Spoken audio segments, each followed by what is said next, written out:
Hello everyone, তোমরা সবাই কেমন আছো? আশা করি অনেক ভালো আছো। আমিও অনেক ভালো আছি। তো যাই হোক, অনেক দিন পর ভিডিও নিয়ে আসলাম। বিগত দুদিন আমি বিগত দুদিন আমি এই ভিডিও থেকে বিরতি নিয়েছিলাম। তো যাই হোক, বিরতির পর আবার চলে আসলাম। তো দুদিন যেহেতু বাড়িতে পুজো ছিল কাকিদের বাড়িতে, এর জন্য আর কি ভিডিও সেরকমভাবে ছাড়াও হয়নি। তো যাই হোক, জানি অনেকে হয়তো ভুলেও গেছো। তো আজকের ভিডিওটা কন্টিনিউ দেখতে থাকো, আশা করি ভালো লাগবে। তো এটা ছিল কয়েকদিন আগেকার ভিডিও। দেখো, চান টান করে নিয়েছি। তারপরে এখানে ছিল কাঁঠাল চিংড়ি, তারপরে ছিল চিংড়ি মাছের মাথাটা বাটা করেছিলাম। তারপরে এখানে আলু, কাঁকরোল, তারপরে পটল এগুলো ভাজা করেছিলাম। তারপরে দেখো, পাপা এখানে আইসক্রিম খাচ্ছিল। তো পাপা আমাকে এটাই বলছিল, মম খেতে হয় না, খেলে তাতে পোকা হয়, মানে আমার পোকা হবে, ওর পোকা হবে না, ওর সেটাই বলছিল।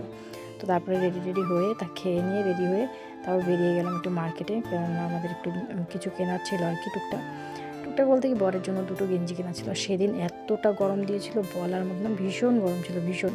মানে এত গরমে বাচ্চা নিয়ে কোনো জায়গায় যাওয়াটা টাফ। কিন্তু তাও ভাবলাম না, নিয়ে যাই পাপাকে, তো আমি সেরকম কোনো জায়গায় নিয়েও যাই না।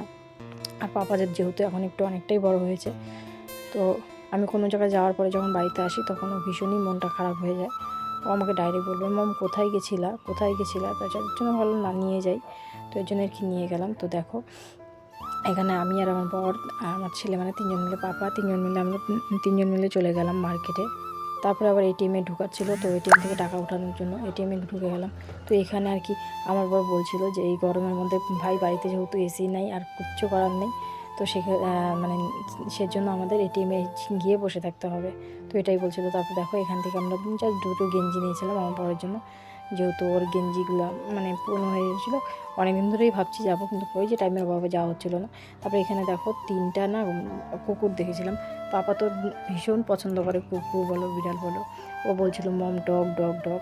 তো যাই হোক, দেখে টেকে ওখান থেকে একটু দাঁড়িয়েছিলাম। তারপর ভেবেছিলাম পার্কে যাবো, কিন্তু অনেকটা সন্ধে হয়ে গেছিলো, তো তার জন্য আর যাওয়া হয়নি। সন্ধে বলতে কি, দেখো রোদ্দু আছে, তাও মানে ওই 6:30টার মতো বেজেছিলো। তারপরে কাকিদের বাড়িতে যাই, কাকিদের বাড়ি থেকে তাল নিয়ে কাকিদের বাড়িতে গেছিলাম। তো কাকিদের বাড়িতে খাওয়া দাওয়া করে তারপরে বাড়িতে আসি। পুচকি সেই কান্নাকাটি করছিল, ও বিরিয়ানি খাবে। মানে ওর যেহেতু অনেকদিন ধরে জ্বর আসছে, মানে কিছু খেতে চাইছিল না। তো তার জন্য আবার বিরিয়ানি আনতে চলে গেলাম, আমি, দাদা আর সোনা, আমরা তিনজন মিলে চলে গেছিলাম। তো দেখো, এখানে প্রথমে তো বলছিল যে মানে মেলায় যাবে। তো আমরা মেলায় কী করে যাবে, তাই মেলা তো নাই এখন সেরকমভাবে, তো চলো তোমাকে চিকেন পকোড়া খাওয়াবো। প্রথমে বলছিল আমি মাংস খাবো, মাংস মানে চিকেন পকোড়া হবে বলে। তো ওর জন্য চিকেন পকোড়া নিলাম, চিকেন পকোড়া খেয়ে দিয়ে তারপর বিরিয়ানি নিয়ে সোজা বাড়ি চলে আসলাম। তো যাই হোক, আজকের ভিডিওটা আমি এখানে শেষ করছি। যদি আমার ভিডিও তোমাদের ভালো লাগে, অবশ্যই আমার পেজটি সবাই ফলো করে দিবা। বাই।